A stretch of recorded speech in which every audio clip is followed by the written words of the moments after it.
Okay, so today I'm going to be going over how to do an IV medication. You would enter your patient's room, identify the patient, introduce yourself. You would perform hand hygiene, get some gloves,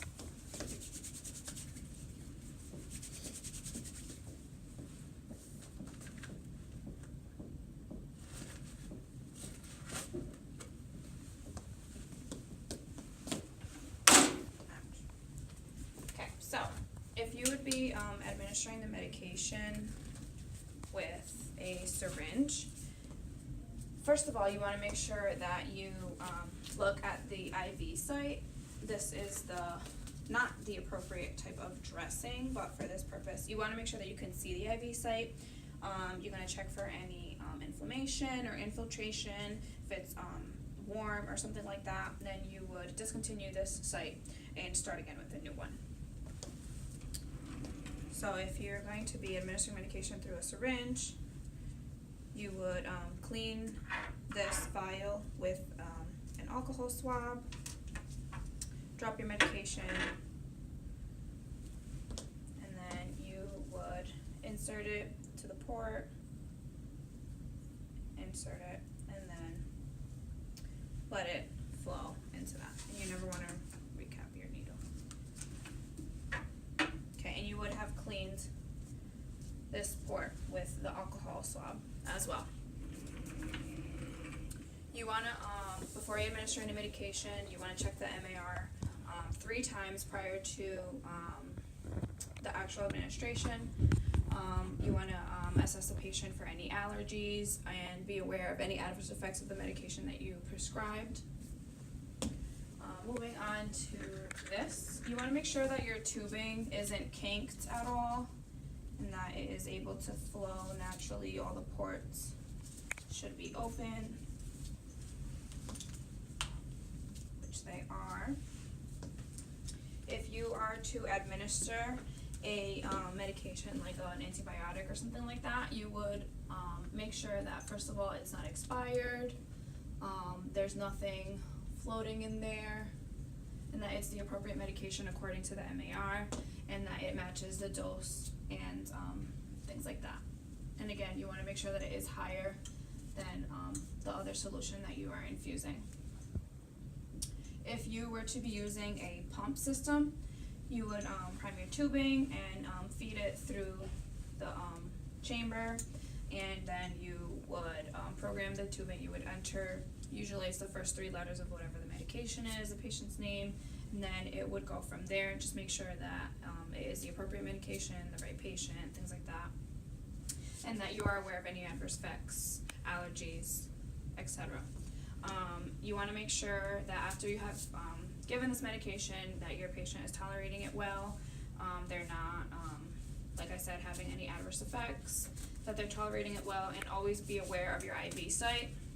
Make sure it's not swollen or anything like that, and like I said, discontinue that. And you wash your hands, and that's it. Okay, so I'm going to be covering O2. So I would enter my patient's room, I would wash my hands, identify the patient using 2 patient identifiers. Since O2 is considered a medication, you want to make sure that you check the medication administration record at least 3 times prior to administering this. So we have a couple different things here. First, you have a nasal cannula, which can administer 1 to 6 liters.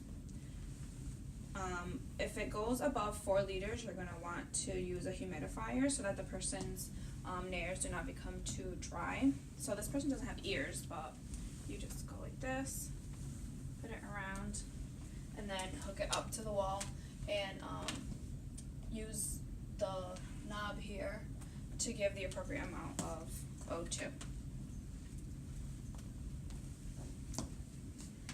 Then you have got a simple face mask that gives anywhere between 6 to 12 liters of oxygen. And again, you put it over the patient's mouth and nose, and hook it up to the wall.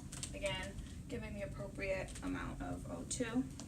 And since it's above 4 liters, you want to make sure that the patient is receiving humidification as well. This partial non-rebreather mask has this attached. It creates an air pocket for additional oxygen. And again, you hook it up to the wall, given the appropriate amount. Make sure that it's properly on the patient.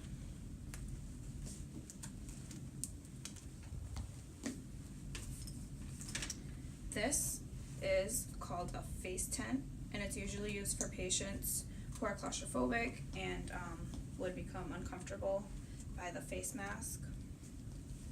This, it doesn't have a tubing, but you would connect it up to the wall as well and put it over the patient. And it doesn't give an accurate amount of O2 because there's no seal.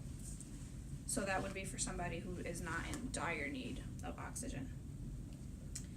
This is the Venturi mask, and these different gauges give different amounts of O2.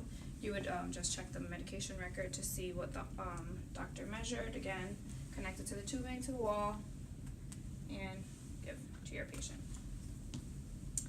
This nebulizer treatment is for somebody who is going to be receiving medication other than O2 along with it. You would disconnect this, put the medication in here, put it back on, put it onto your patient, and they would receive that for about 10 to 15 minutes, and it creates a mist that the patient inhales. For anyone that is on an O2 for a prolonged amount of time, you want to make sure that you check their skin integrity on the ears, the chin, and anywhere else, so that they don't have any skin breakdown because of the tubing that's consistently on their skin. Then you would want to make sure that your patient is comfortable throughout all of this. They're not having any shortness of breath or anything like that. Then you wash your hands,